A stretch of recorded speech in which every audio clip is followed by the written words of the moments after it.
All right. Good morning, good afternoon, good evening, wherever time zone you're watching this from. So excited to come to you here again this morning. I'm still Pelum Yelemese. How's it been for you? I believe you have been blessed. I want to welcome you specially to another edition of this mentorship session today. And it promises to be very, very impactful. How was the last session for you, by the way? I hope you are blessed. I would love to hear your feedback in the comment section. What stood out for you in the previous class that we had together? What stood out for you? What did you learn? What did you lay your hands on?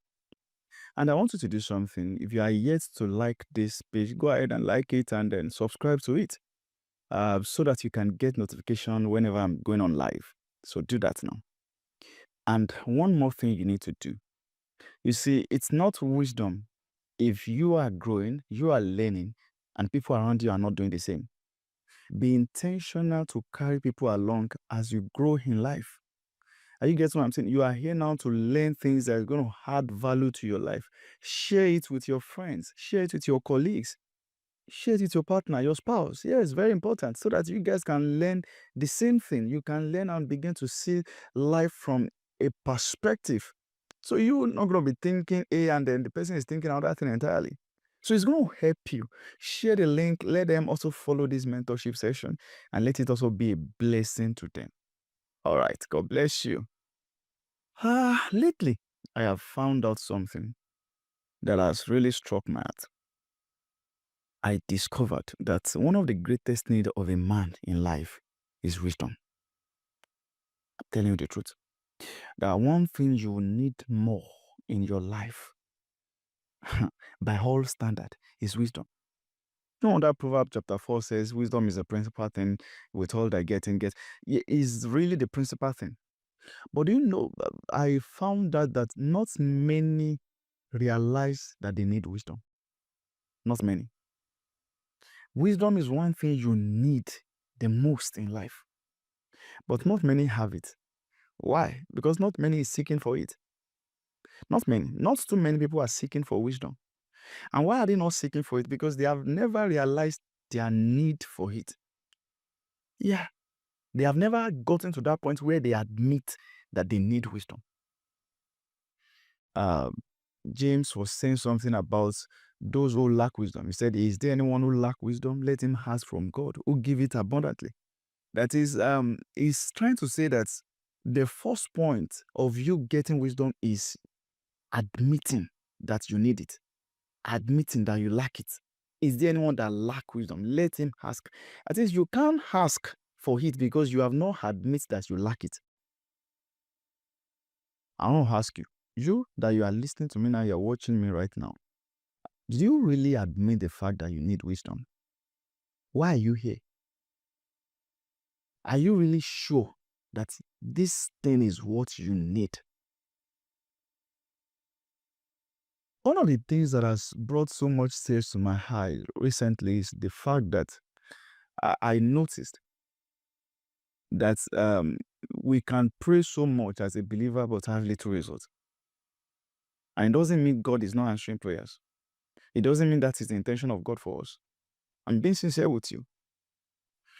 I've seen people pray so much, pray so much. See, what I want to do with you is to get you to that point where you're not going to be blinded by religion, because that's what the devil is doing. It's blinding people's mind, blinding their eyes. They can't see. Because one of the things God is going to do for you is to ensure that you get it right. I've mentioned it to you that last session we had, that this mentorship session was never something I planned for. Not for now. It's something God called for, and I say to you, it must be for someone. Yeah, it's going to be it's God's system of delivering someone from repeating the circles of failure and repeating certain patterns in this very new year. Mm. People can pray, pray, pray, pray, but when wisdom is lacking, there will be little results to show for the prayer. Yeah. So you pray, and there's going to be a supply of wisdom for you to work with. And that supply of wisdom is one of the things that's going to help you through life. Are you listening to what I'm saying now? Hmm. In fact, let me tell you one truth. The sum total of your prayer points of your 30 days, 40 days, 100 days fasting and prayer is going to be an instruction from God. Yeah. That is how God is going to respond to all the prayers you have been praying, is to give you a certain instruction. Just give you a specific instruction. Now, your ability to work with that instruction is what gets the results. So we have people who pray, but many of them don't work with instruction, because in that instruction is going to lie the wisdom that is going to produce the results you want in life. So the mistake many people make is they are working on one leg. They are working on prayer. The second leg is wisdom. That's what is going to balance things up for you. It's going to get results for you. You need it. Wisdom for living. Practical wisdom. Yeah. God looked at Solomon. Solomon did something that was so impressive to God. And God looked and said, how can I compensate this guy? What can I do for him to bless him to? God was like, what level of blessing can I give him? God didn't give him money, surprisingly. That's what many people are running after. Do you know what God gave him? Wisdom. Practical wisdom for life. So it is not enough that you have prayed for favor, you have prayed for this. Do you have the wisdom? Because if you keep on just prayer, you're not getting wisdom, you're not learning, you'll be running on one leg. How far can you go on one leg? How far can you go on one leg? How far can you run on one leg? You can't go far. You get tired. And that's why many people have been exhausted. Yeah. They have been exhausted because they have been running on one leg. They have been praying and praying and praying, and they're already getting tired, like, this prayer is not working. Prayer works. You are the one that is not getting something right. There's a missing link that you're not getting right. It's the wisdom. Wisdom.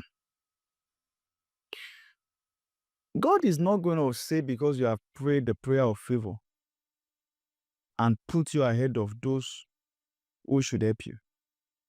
No. Let me give you an instance. And let me say this to you. Prayer is not going to substitute your competency in life. No.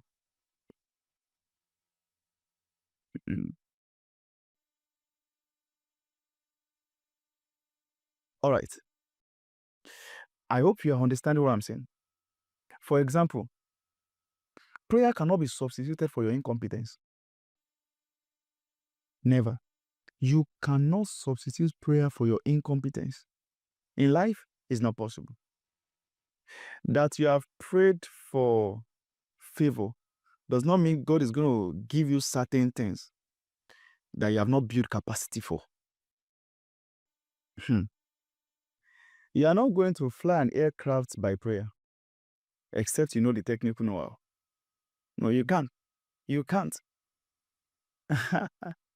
That you have prayed to God for favor does not mean God is going to put you in the cockpit to fly an aircraft by prayer when he has his sons and daughters in that aircraft.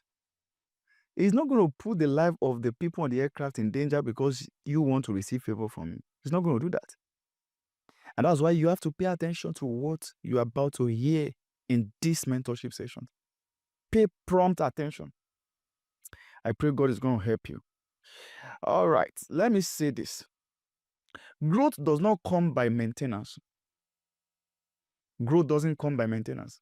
Growth doesn't come by you trying to maintain things and then stay with things. No. That's not how growth comes. Growth comes when you choose to evolve, when you choose to give yourself to new things. That's how growth comes. All right.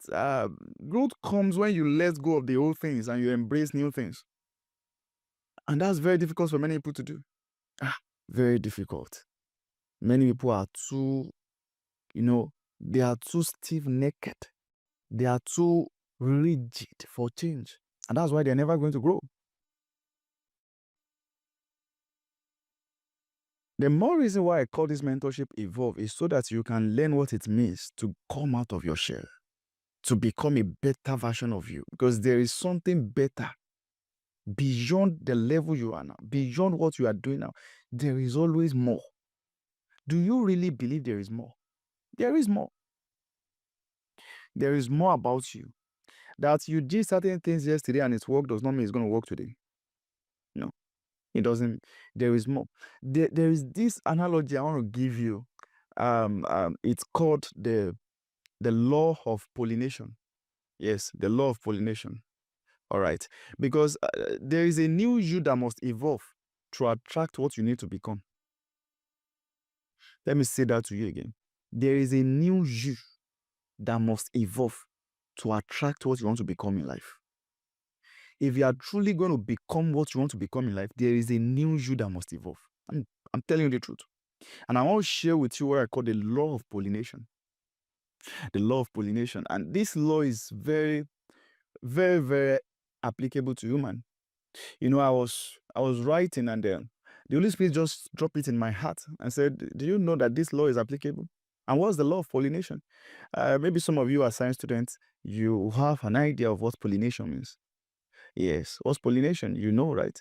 The transfer of pollen grains by an insect or wind or other forms of agent of pollination. But I want to talk to you about the insect type of pollination.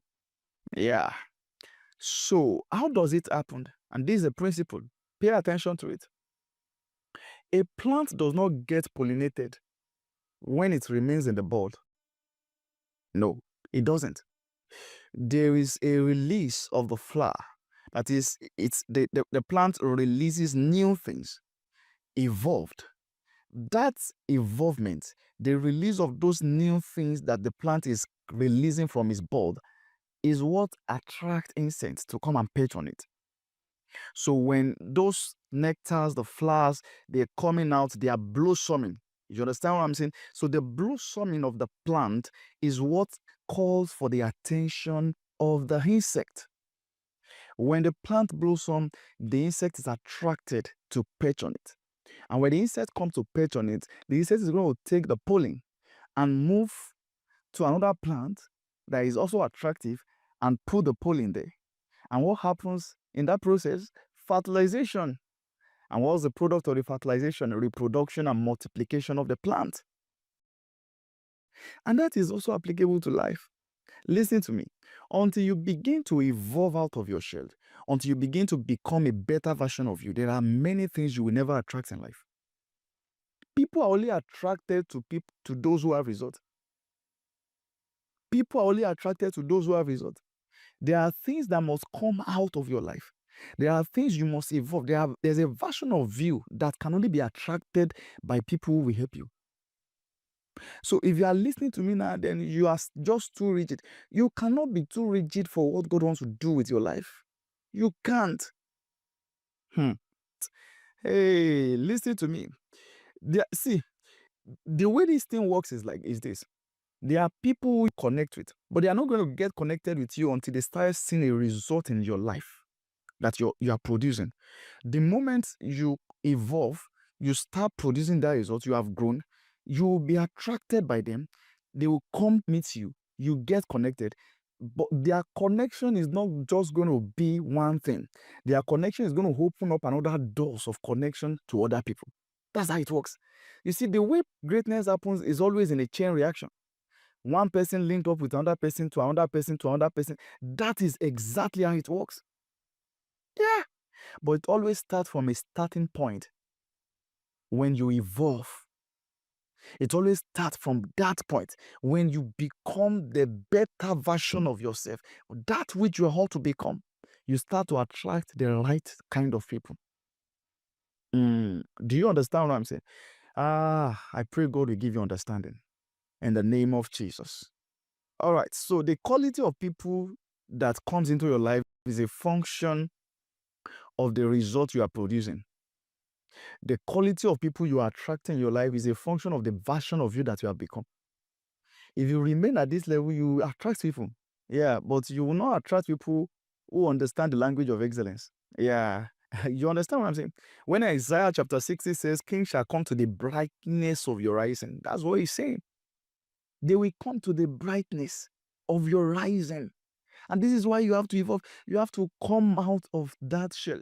Yeah, you have to come out of it. There is more for you to become. And I want to beg you that as you go along in this journey, it's going to be a journey of transformation. You make use of everything that you are learning here. May the Lord give you understanding in Jesus' name. All right, I want to teach you today on a very, very interesting topic, which I believe is going to help you tremendously.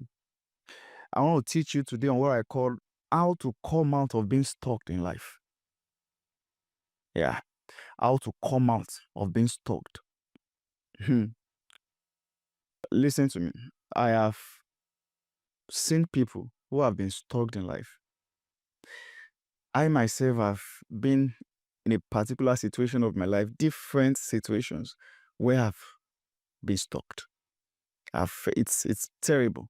I can say to you, it's very terrible. And I've learned so many wisdom that I believe can help you. And I'm going to share with you today. So if you are under the sound of this voice and then you are feeling stuck, you don't even know the next step to take, you don't know what else you want to do, you are just in this confusion. Your life feels like it has been fixed. It feels like you are just repeating the same cycle all over and over again. You are tired of trying. You are giving up or you are giving up on yourself already. Then this session is for you. And you should pay attention to it. All right. Sometimes people have tried everything, but nothing is working. They've labored so much and then there's nothing to show for that labor. Then you need to please pay attention to this. Some people have been stuck in marriage. Some people have been stuck in relationships. Some people have been stuck in business. Yeah, doing certain things. In fact, some people have been stuck in their career. Yeah. If that is for you, you should pay attention to this. So, let me start by telling you, how do people get stuck in life? Or why do people get stuck in life? Because you see, getting stuck in life is not an overnight thing. It doesn't happen over the night. It's a chain of a process. It's a chain of a reaction. So you didn't get to that fix all of a sudden. Something led to something that led to something. So how do people get stuck? Or why do people get stuck? I'm going to give you like 2-3 reasons why people get stuck in life. Number one, lack of resilience. Lack of resilience. Yeah. It's one of the topmost reasons why people get stuck.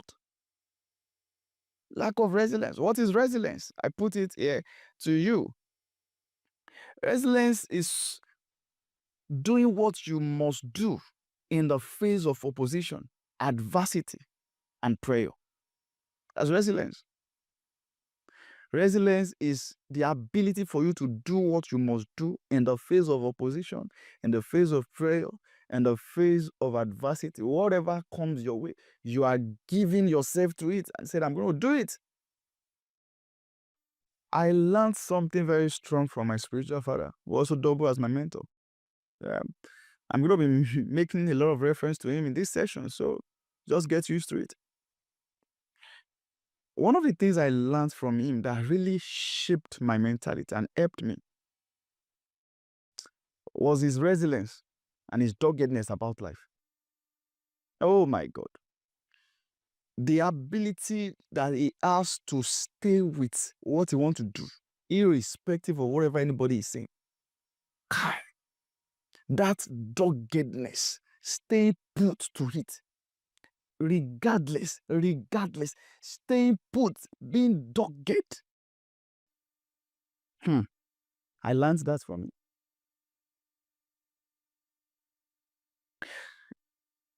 him. I learned that from him. And it has tremendously helped me. I'm telling you. And that's the same question I want to ask you. What do you do in the face of prayer? Number one, how do you react to failure? Do you hear what I'm saying? What do you do in the face of prayer? How do you react to failure? How do you react to rejection? When you are being rejected, what's your reaction to rejection? What's your take when you face disappointment in life? When you remember previous disappointments you have had, what comes to your mind? Because these are all things that constitute resilience. I have had to deal with rejection a couple of times. Yeah, I still experienced one even yesterday. It's funny, right? Yes. This is how I react to it. Whenever I experience rejection, I don't pity myself. I tell myself one simple truth. Belumi, grow. Listen to me. When you choose to grow in spite of that rejection, those who shut their door against you today will come back knocking your door tomorrow for an appointment. Yeah. They will come begging for the appointment. And that's why, see, in everything you do, make sure you grow. I remember my spiritual father was sharing something lately, and then it struck my heart. He said he remembered many years back certain doors that he has tried knocking that was never opened for him.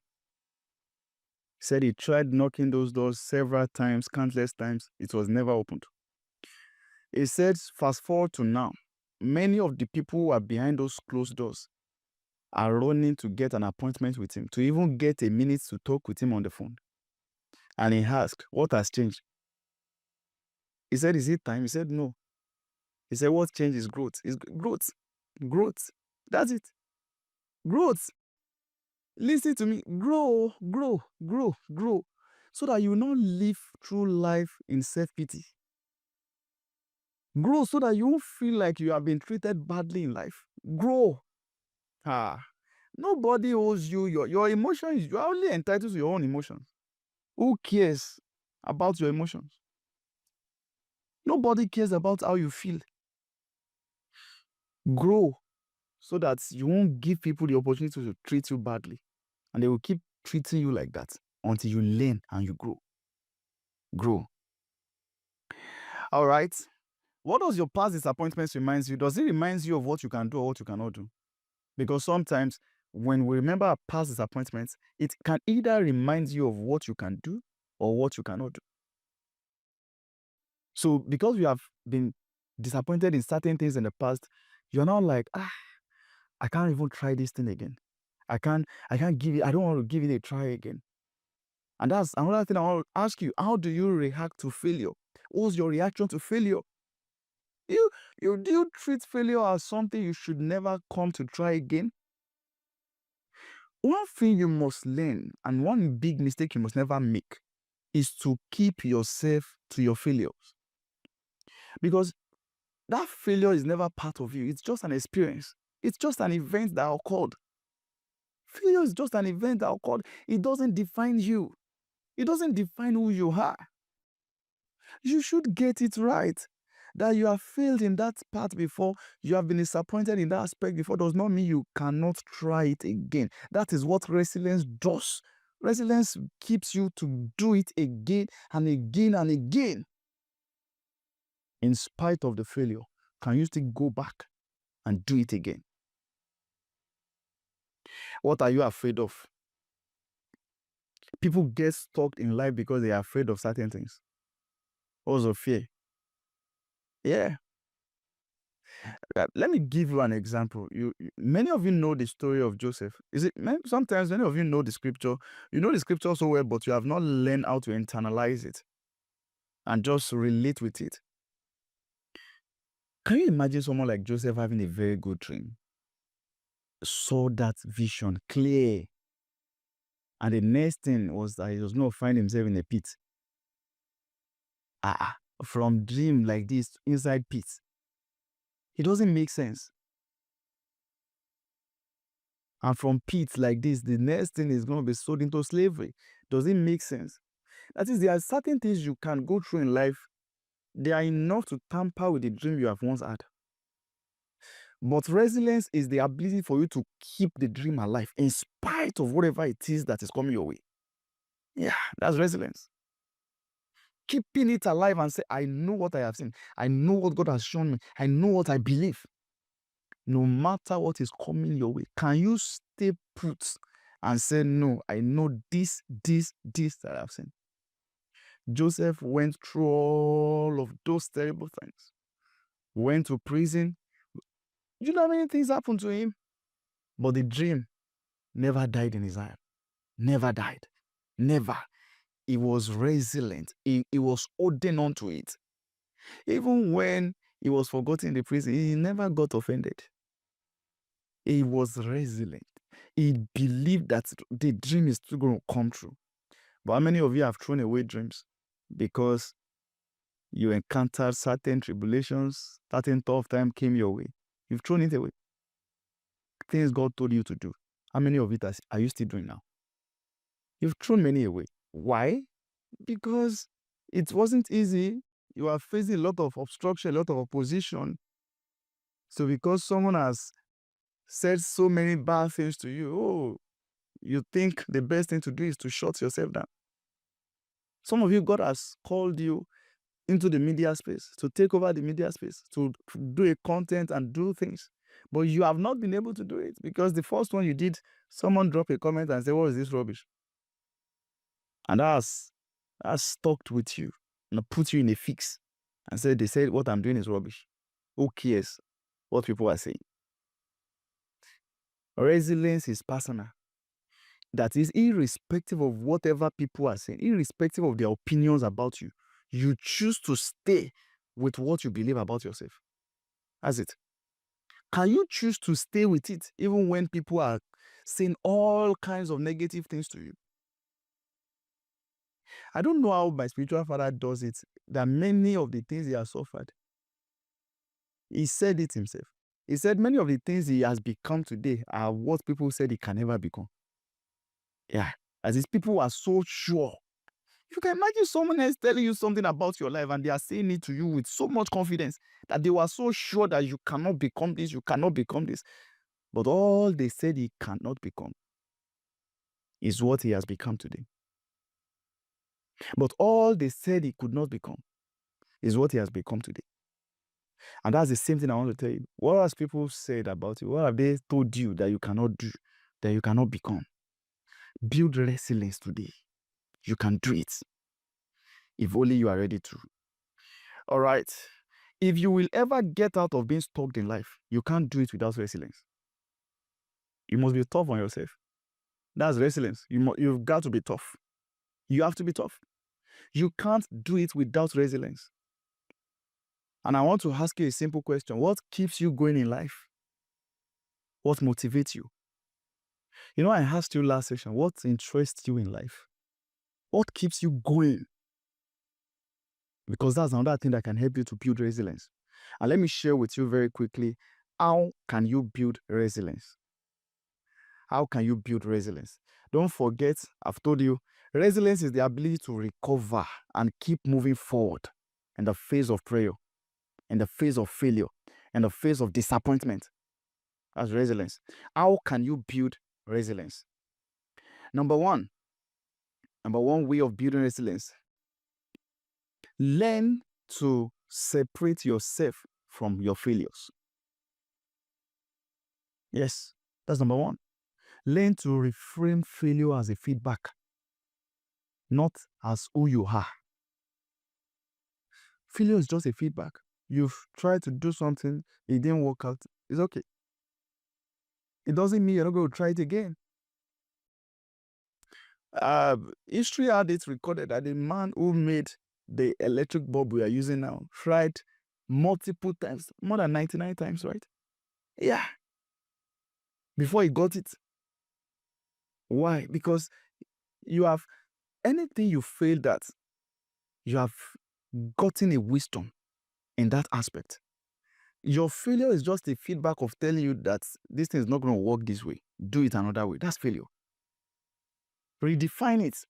Failure is telling you that, oh, this thing is not going to work this way. You have to try another way. That is a simple definition of failure. It doesn't mean it's something you cannot do. It doesn't mean you can't succeed at it. No. When you fail at that thing, you have just learned a way of not doing it again. That's failure.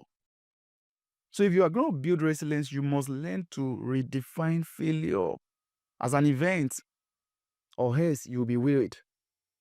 Very quickly. Number two, learn to build discipline over motivation. Build discipline over motivation. I'm still going to talk to you if I hope I have the time. In one of the sessions, I'm going to talk to you about the power of motivation. And let me quickly say to you, the greatest kind of motivation you need in life is self-motivation. Self. Not from others. Yeah. It's self-motivation. That you need, if you are going to get many things done in your life, what you need most is self-motivation. You need to know how to motivate yourself. Yeah. And that's it. You must build discipline beyond motivation. Not just discipline is what will get you to do things even when you are not motivated for it. Because if all you want to do in life is what you are motivated to do, you will not get more done. You won't get much done. You'll be grounded. So you must understand the power of discipline. Discipline is staying put to that thing, irrespective of how you are feeling, irrespective of what is coming your way. You stay put with it, you sit with it until it produces results. That's discipline. You don't leave it because it's not producing results. You don't leave it because it's not getting things done. You stay put with it until it produces the results. That is discipline.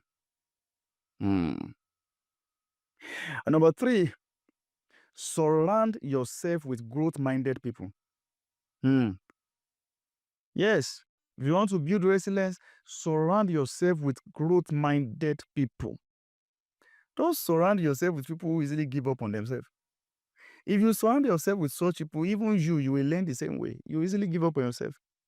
When you give up on yourself, who do you expect to believe in you? People will give up on you. You have given up on yourself. People will definitely give up on you. Surround yourself with growth-minded people, those who can stay put to things and sit with it, irrespective of what is coming their way. Surround yourself with people that are growing. Don't ground yourself. All right, just because of our time, I hope you are learning something. Right? Number 4 now, right? Yeah. Develop spiritual and mental endurance. Endurance. That thing is very important too. Develop it. Spiritual endurance, mental endurance, mental. In fact, I need to lay emphasis on mental endurance. Mental endurance. At every slight thing, you're having a headache. They just say something to you, you're already having a headache. You say, because of what they said. Huh? At any little thing. You can't allow things to keep getting at you too easily. It's not possible. It keeps affecting you. You can't build resilience that way. It's not possible. It's not. You see, I wrote something. I said, you cannot be crying like a baby all the time and expect yourself to build resilience. It's not possible. You can't. At any slight thing that is being said to you, you are crying like a baby. Just something like this that is being mentioned, you are crying like a baby. And to you, is your own definition of it is that you are soft-hearted and say, I'm just too soft-hearted.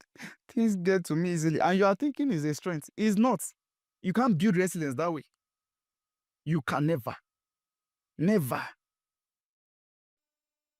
You have to learn how to build mental endurance. Mental. You are doing something now and then they have begun to drag you on the media space. They are dragging you. And because they are dragging you, you are giving up on it. You are not ready. I'm telling you the truth. You are not ready. You better be ready to be dragged. Or else, poverty will drag you on the floor and you'll be wondering what you have done to nobody sent you. Nobody. Do you get what I'm saying now? All right. Number 6 now. Celebrate progress, not perfection.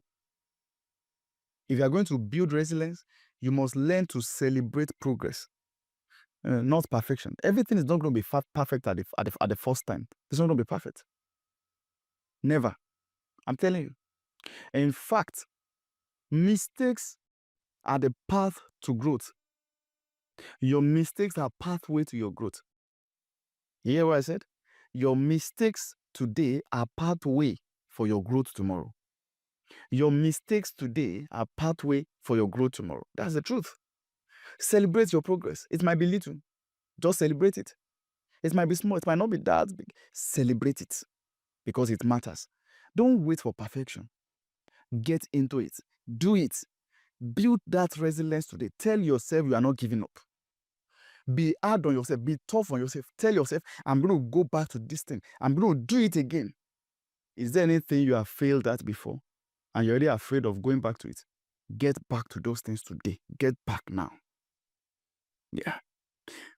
One of the truths is this: the failures you experience is actually what build your resilience. That's the truth. That's the truth. The tough times you have gone through, the terrible times, things that has happened to you they are major ingredients to building your resilience in life. So if you think those things have come to crush you, no, it hasn't come to crush you. It has come to build you. What do you do with rejection? What do you do with failure? What do you do with disappointment? That's what matters. What really matters is what you do with all of these things. And that's what determines if you're going to come out of being stuck, if you're going to get out of that fixed situation that you have put yourself. May the Lord give you understanding. All right, number 2 reasons of why people get stuck in life. This second point is very, very important. If you get it, it's going to help you. Number 2 major reasons why people get stuck in life is what? Indecision. Indecision. Indecision. Listen, there are basic laws in life. One of it is the law of cause and effect. That is, whatever you do automatically is going to produce an effect. To every action, there's going to be an effect to it. But the truth is also that to every inaction too, there's going to be an effect. It's not just about every action, even every inaction. That is every indecision that you are making now. You're not doing it, you are not making any decision.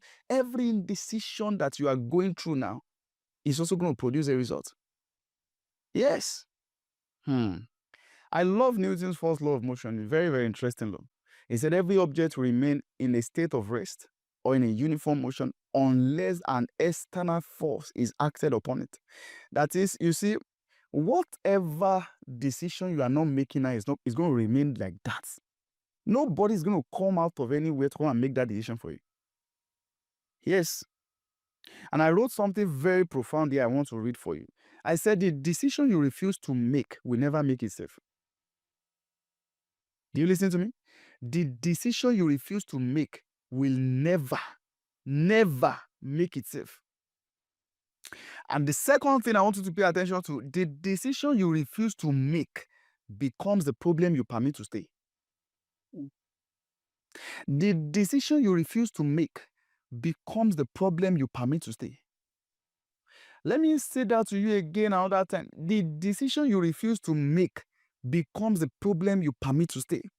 So sometimes, you see, I've seen people, recently someone came to meet me and then she was saying, emoji, I need your prayers. I need your prayers. Please pray for me. This one, that one. Said there's something, I'm not feeling fulfilled. I don't have this sense of fulfillment in my life. I feel empty. What's happening? What's going on? He said, there's something God told me to do since 1996. I've not been able to do it. And each time it's bothering me. I really want to. I want to. I was like, and she kept saying, pray for me. But do you know the amazing thing is that this same person, almost any time she meets me, that's our prayer point. Anytime she meets me, she's going to. It has always been the same thing. There's something God told me to do many years. I've not been able to do it. I'm working, but I don't feel satisfied. I don't feel fulfilled. This one, that one. And she's just saying many things. She's saying all of that. And I kept on wondering, like, really? So why have you not done it?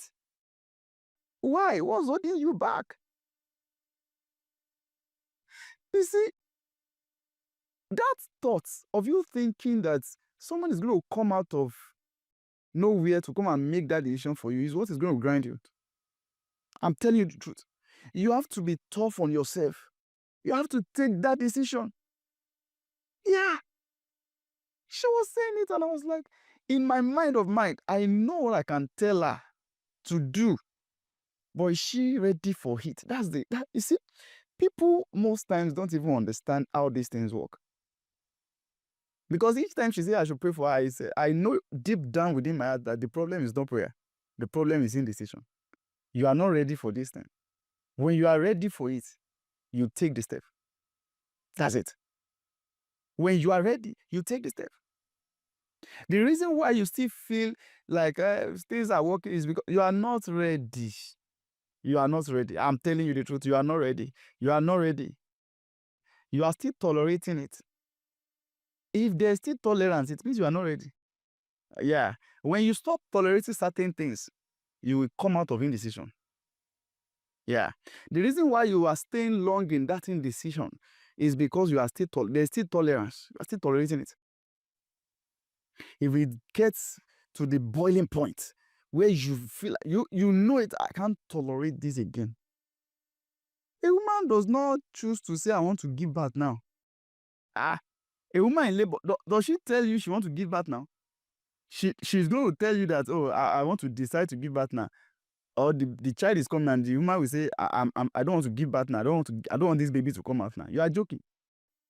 The reason why you can be saying that is because the labor pain if it eats you, nobody will hold you. Nobody will tell you before you push it out.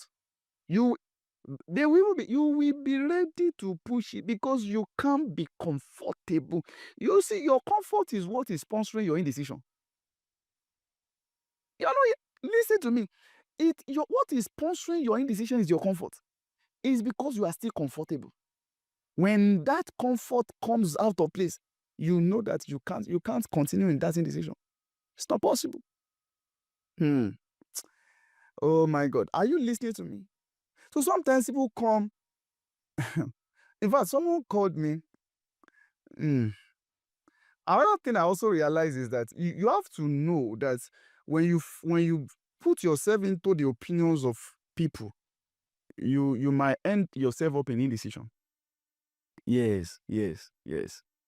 You want to do something. Someone called me at a time and then was going to seek my counsel about taking a decision. And by the time she was discussing with me, I realized that she has actually sought for different counsels concerning that matter. And so many people have given her different kinds of opinions. Yeah, a lot. And I know, I just know there's nothing much I can say because you already have many opinions. And the more of those opinions you have of different thoughts, some of those opinions are coming from people's personal experience. Some of it are coming from people's, past life. Some of it are even coming from foolish people. Yes, that's the truth. But now you have gathered plenty opinions that has now put you into confusion and you don't know the next thing to do. That's the truth. So you have to understand that it is not everybody's opinions that you can take. And it's not everyone's opinion you can seek. It can affect your own decision more. In fact, let me tell you one truth. The truth of the matter is this. Forget people's opinion. Whatever people say, at the end of the day, your own intention is what will matter. Your own decision is what will matter. Whatever people have told you, they have advised you, they have counseled you, they have said, at the end of the day, the actions you are ready to take is what you will take. Yeah. Even if they tell you that do this, if you are still not ready to do it. I said something to you last session, the power of interest.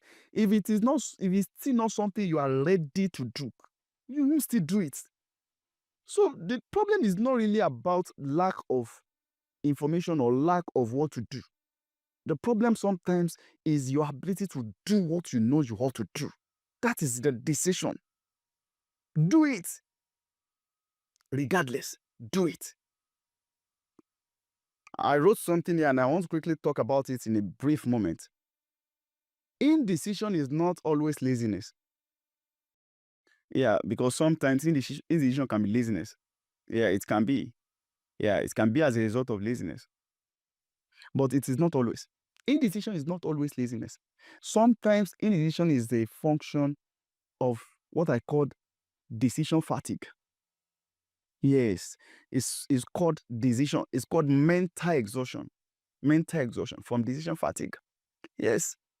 Have you heard about that before? There's something called decision fatigue. What is decision fatigue? Decision fatigue is a mental exhaustion that occurs when you make too much decision over a period of time. Yeah. It can sponsor indecision. It can make you to land yourself in indecision. That is, in simple terms, decision fatigue is that you have engaged your brain.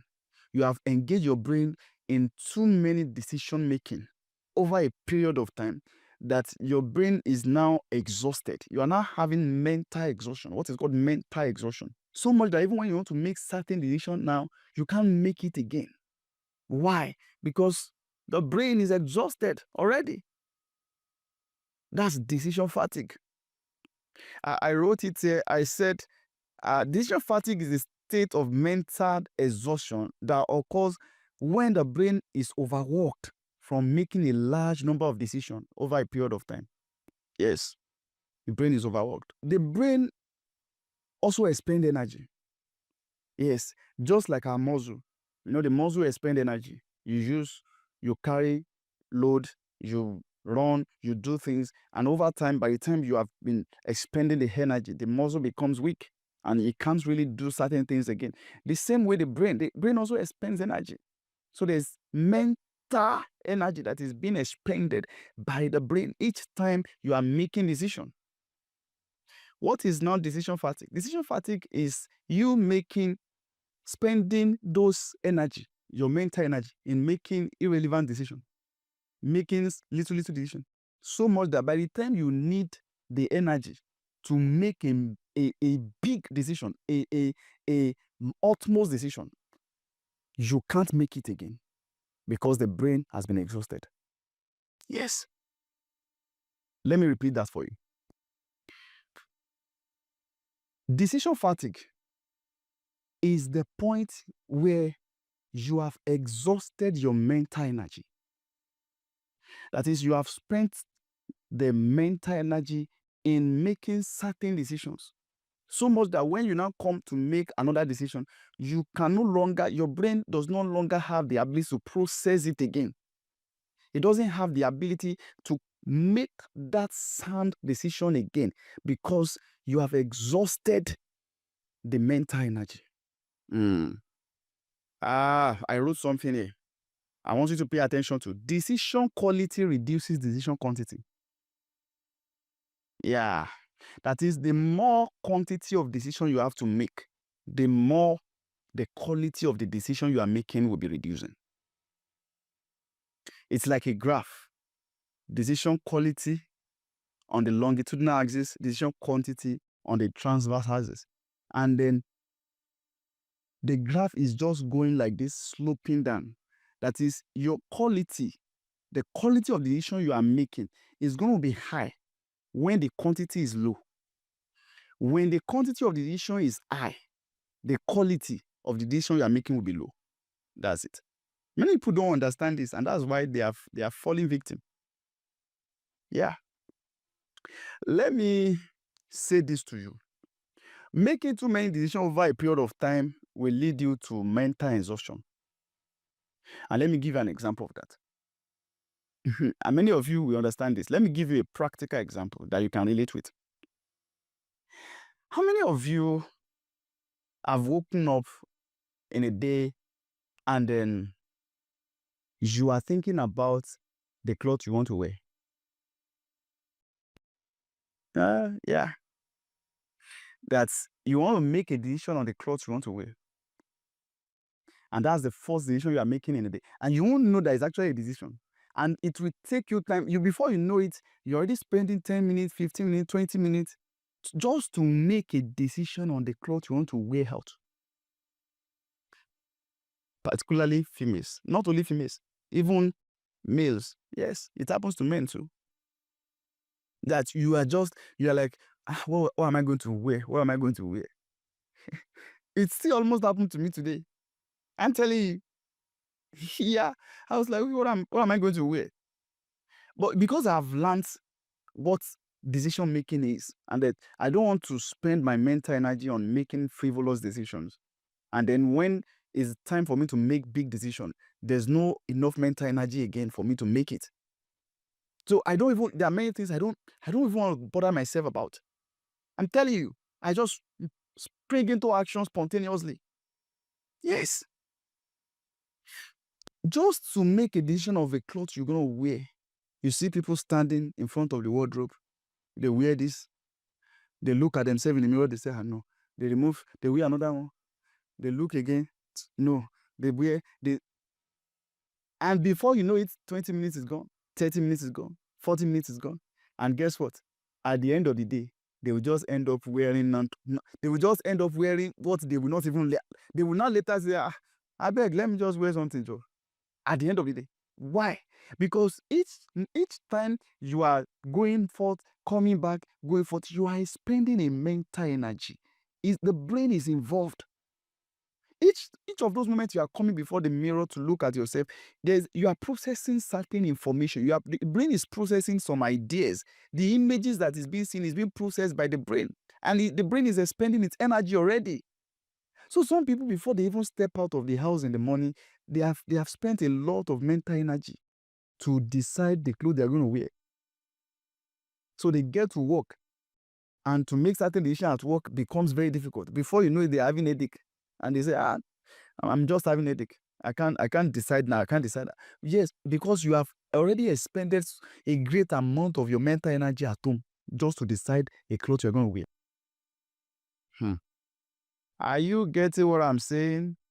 Another example that relates to that is food choices. Food choices. So what am I going to eat? And people are like, what do I want to eat today? I want to eat this. Should I eat this? Should I not eat this? Should I cook? Should I go and buy food? Should I? And people can be on that same, just trying to process it. What is this one? Is it this? And before you know it, 5 minutes gone, 10 minutes gone, 15 minutes gone, 20 minutes gone. So you are wasting your mental energy. At the same time, you are wasting your time and resources. That's it. Have you been to a restaurant before and they give you a list of menu, and then you are just looking at the list of the menu and you are looking, and it's taking you time to make decision on what you want to pick on that menu? Yeah. And at the end of the day, what usually happens is that by the time you have tried to process with your brain, and you have expended the energy, at the end of the day, you will end up making the wrong decision. Why? Because at the end of the day, because fatigue will now start setting in. And once the fatigue starts setting in, the next thing is that you just want to go for anything. That's the truth.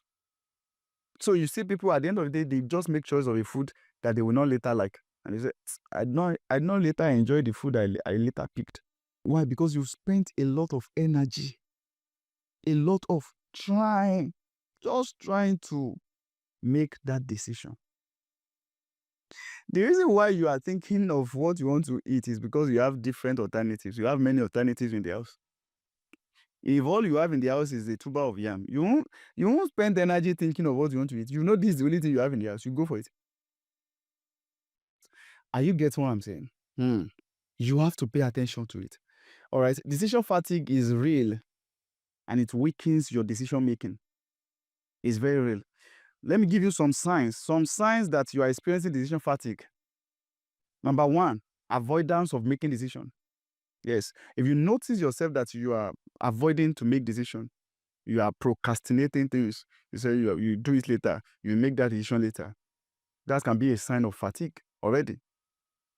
That's number one. Number two, you default to the easiest option, even when it is not the best. Yeah, this is very common. I remember even exam hall. How many of you have had that experience? You have been solving questions, and then, you just get to a point, you're already experiencing mental fatigue. And then you just like, I'll just choose this one. Yeah. You're already getting fatigue. And that's why, personally to me, whenever I'm writing exams, I want to go and tackle the difficult question first. Let me expend my energy on that one first, because that one is going to take more of my critical thinking skills and everything. So at that point in time, the mental energy is still there, it's still sharp. So if I'm able to tackle that, then I'll come back to the simpler ones, and that one will just be, I'm not going to be taking too much of time to process it in my head. That was just going to be a walkover. That's how I do as a student. And this is also applicable to life. If you don't learn how to manage your mental energy, you become fatigued. Yeah. If someone comes to meet me and is asking me, what do you want to eat? What do you want to do? I just say, yeah, that's true. All right. So when you are experiencing fatigue, you default to the easiest option. That is, you want to go with whatever goes. Yes, just move on with it. Number 3 is you feel mentally drained. You feel frustrated. You feel frustrated. Yeah. How can you come out of indecision? There's just 2 things, and I'm going to get out of your way in this moment. How can you come out of indecision? Let me give you. I have about 5 things I wrote here, but I'll mention 2 for you. And this is very, very profound. The first way to get out of indecision, if you're going to come out of it, you want to come out of indecision, you want to come out of this decision fatigue and all of that. One primary thing that is going to help you is to take a break. Yeah, you heard me right. Take a break. Sometimes one of the major reasons why you might not be able to make decision is because you are not too clear. Too many things are just with you. The prayer is too much from different angles. You can't really place your head at it. And that's not the best time for you to jump on a conclusion or make any decision. Sometimes you just have to take a break. Yes. I remember a time in my life, some years back, I was working with a very reputable organization, an international organization actually. I was working with them. I was doing well there. I was satisfied. The pay was awesome. It wasn't bad. Very good. A lot of benefits. Yeah, a lot of benefit aside from the salary itself, actually. A lot of benefit is coming. You are seeing, I mean, in the middle of the month, you are receiving some alert. It's not even your salary. Plenty things like that. Very, very, very okay. You get welfare package, you get all kind of things. But in the midst of that, all of a sudden, the Lord instructed me and said I should leave that place of work. Leave care. This looks like what I've been praying for. This even looks like someone else's prayer point. And that's the truth. Many people try to lobby themselves to get themselves employed in that organization. And I just got it on a platter of gold. And God is telling me to leave. Leave Bitibao Azao now. It doesn't work. It doesn't come together. It doesn't complement each other. But that instruction kept coming. Leave. I couldn't make that decision. I was indecisive. For weeks, running to months, I was indecisive. I couldn't just come to a decision. Months was running. I was like, what am I going to do? And I discovered that this thing is becoming too strong for me to handle. Weeks run into weeks, months into months. And I was very, very indecisive. I couldn't just believe my eyes that I have to leave this organization. Like, nothing is wrong. Everything is fine. But here is God saying I should leave. Sometimes there are instructions that God will give you. You wish you did hear it. You wish you never had it. That was one of it. So, at the long run, one day I just told myself, this indecision is getting too much. Okay, I'm not going to resign. Let me just take a break. Yeah, that's what I told myself. So I just took a break. At that time, they were not going to approve my annual leave. So I just went for leave without pay. Yes, I went for leave without pay. And in the course of my leave without pay was when I understood why God was asking me to leave. And the cause of my leave without pay was where clarity comes on me. And I had the boldness to make the decision. Because sometimes, you see, indecision can also mask itself as fear. Indecision can have an underlying in fear. That is, you are afraid of making that decision. That's the reason why you are living in it. What decision are you supposed to make that you are afraid of making? Yeah. Fear is even I'm telling you, it's one of the topmost things that makes people to stay in indecision. So in that course, that bold step, that single bold step of taking leave without pay really helped me. It opened my eyes. I was able to see, okay, this was why, okay, this, how, wow. I'd never go back to resume in that organization after that. Yes. I just went back to tell the HR, I'm not sure I'm coming back. And guess what he said? He said, don't worry, you can take your time. You can take your time. Anytime you are ready to come back, you can come back. I couldn't believe that. I said, what? This organization that I know, that everybody is trying to enter, and you are just telling me I can come back anytime. That communicated something to me. That sometimes what God wants to take you away from, the devil wants you to remain there. And you will think it's favor. You mistake it as favor. I just smiled. What the incident I'm telling you happened 2023. Yeah. What if I tell you now that this last year, 2025, 2 years later, I still received a call from that same organization asking if I'm ready to come back. I said, come back where? Sometimes what you need is a break. Yeah. What you need to step out of that indecision is a break. It can be in a business, it can be in a relationship, it can be whatever it is. But all you need sometimes is just take a break. Once you can take a break, you get clarity, you'll be able to receive the boldness. You'll be able to know exactly. You come out of that mental deprivation, that mental exhaustion. And then your head will be clear. You'll be able to make a sound decision. That's something that's going to help you. All right. Take a break. Take a break. Take a break. That's what I'm saying to someone this moment. Number 2, prioritize your decision.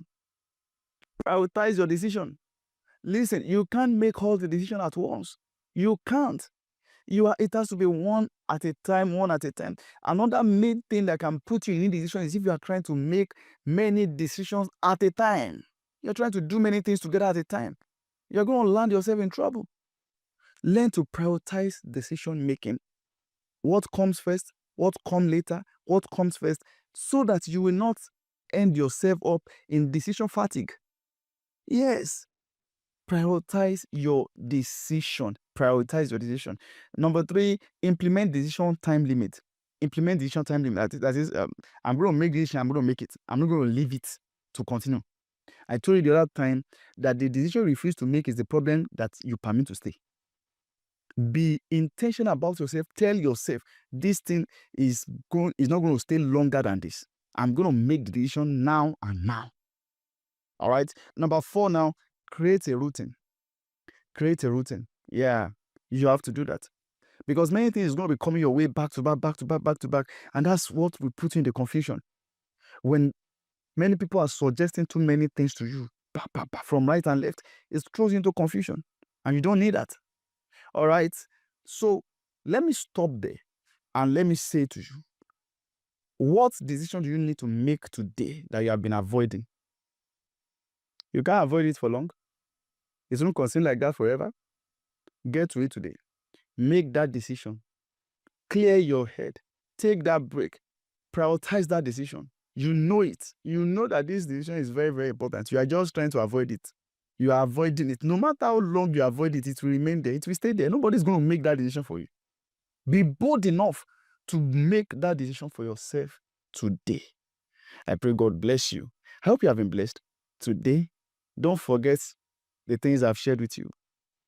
And I'm going to continue with you in the next session on this same subject, how to get out of being stuck in life. Many people have been stuck. I don't want you to remain stuck. That's why I'm sharing this wisdom with you. I hope it has really blessed you. Let me see your feedback in the comment section. And I believe that the next session is going to be much more impactful. If you have been blessed, make sure you do well to share the link with someone to join the mentorship session. Till I come your way again the next session, God bless you, God strengthens you. Make that decision today. All right. Good morning.